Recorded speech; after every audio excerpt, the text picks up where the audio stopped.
Good morning, everyone. I'm Gayandi wickramasinghe. I'm 18 years old and I'm a past pupil of Asian Grammar School.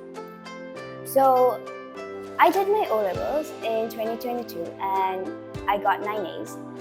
And today I'm here to talk about my experience in Japan. How did you first learn about this prestigious scholarship opportunity that eventually led you to Japan? So I got to know about this opportunity through one of my Japanese teachers and my seniors. They told me to apply for this scholarship and I did so. I was not sure I was going to get selected because a large number of people did apply for the scholarship, but fortunately, because of my experience with interviews and musical items, I was able to get this scholarship thanks to my school. Can you walk us through the rigorous selection process for the scholarship and elaborate on the ways in which the school provided support and guidance? So during the first interview to be selected to my scholarship, we had to speak in 3 languages, and most of the students were not chosen because they were not confident enough. The reason why I was different from that is because I was very confident and my confidence was built from such a small age, and my school helped me to build it. So how I built my confidence is actually a lovely story. My role model since I was a small kid was none other than my Madam Principal, Dr. Thushari Koralage, and she helped me to build up my confidence, not just by the knowledge I gained from books, but sending me to extracurricular activities. So when you face an interview, it's important to be more confident about yourself and not be afraid. So I learned that from school and I'm so grateful for it, and it helped me to gain this opportunity. Would you be willing to share some detailed insights into your initial experiences and impressions during the first few days of your stay in Japan? Okay, so my journey started out with having to plan how to get into the plane. Just that was already a big problem, but still I was able to guide my way through because my school taught me to always ask questions. And if you talk about the first few days in Japan, the first week, we had orientations with our fellow friends from countries from Pakistan, India, America, etc. So we had to communicate with them and build up a bond stronger than ever before. My first few days in Japan was actually, it's hard to describe in a nice way. My first few days were, let's say, a bit hectic, but also a lovely experience. We had to work together to solve problems and give solutions to these problems. And we had to, let's say, think not just creatively, but critically as well. And afterwards, we were sent into different locations where we had to learn in different schools, make new friends, meet new people. We were hosted in different families and we had a lovely time, a lovely experience in Japan.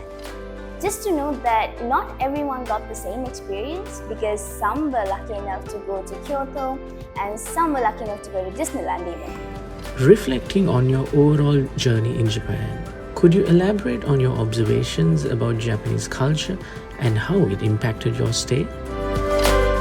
So my favorite part in my stay in Japan was going to Kyoto. It's actually a very expensive area.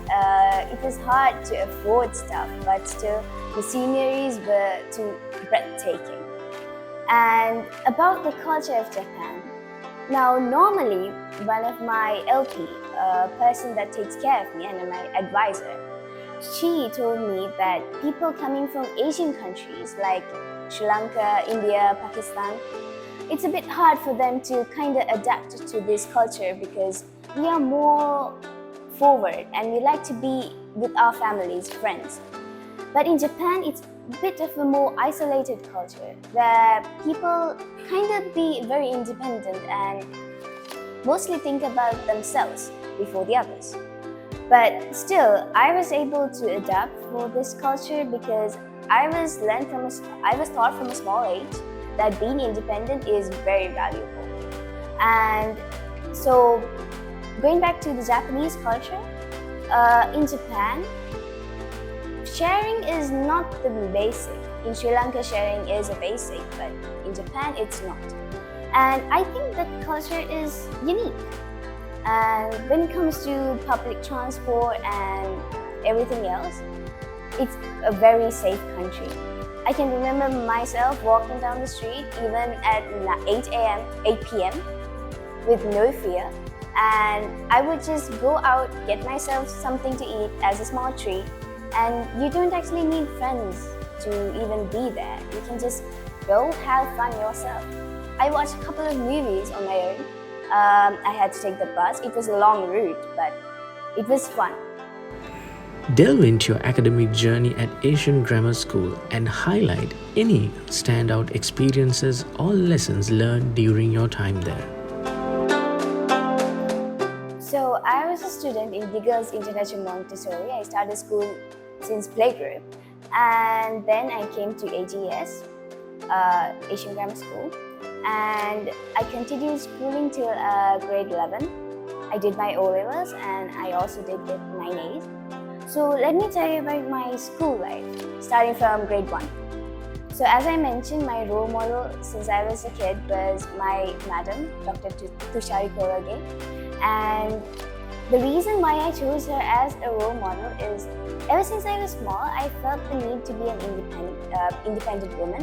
And she showed me that you can be an independent woman. So the first thing we can remember when I was at school is she got up on stage and she told us, do not just stick to the book, try everything. She told everyone to try doing makeup, even boys, try doing makeup, try applying some makeup to your mom so that you don't actually have to go to the salon to do it. You can save money like that. And the next day, I did start learning makeup. And I also started to learn how to dress, saris, ossaries, etc. And from that day onwards, I started to do literally anything that came to my mind. Drawing, music, even sewing. I started to do everything. And what she meant, those words, they were so true. Considering your achievements, could you pinpoint a specific lesson or value instilled by Asian Grammar School that has significantly influenced your current journey and growth? Ever since we started schooling, I don't actually remember myself looking at a book. I can remember myself going out to the music room, always practicing till the whole school day. I can still remember my parents scolding me, you're still practicing, you have to study. But here's the thing, you can balance both of them. Because even when I had O-levels, I went to a big show called Vivace and it was a month away. My O-levels were like a month or 2 months away. My parents did start to yell at me because I was also not sure whether I would be able to do it. But no, my teachers and my friends, they said I could do it. And yes, and I've proven that point as well. So my school always taught me to be more forward and be all-rounded. It's very important to be all-rounded because if you go to the society without actually knowing what the society is, then it's going to be very hard. And that's what my school taught me, and I'm so proud of being a student in Asian Grammar School.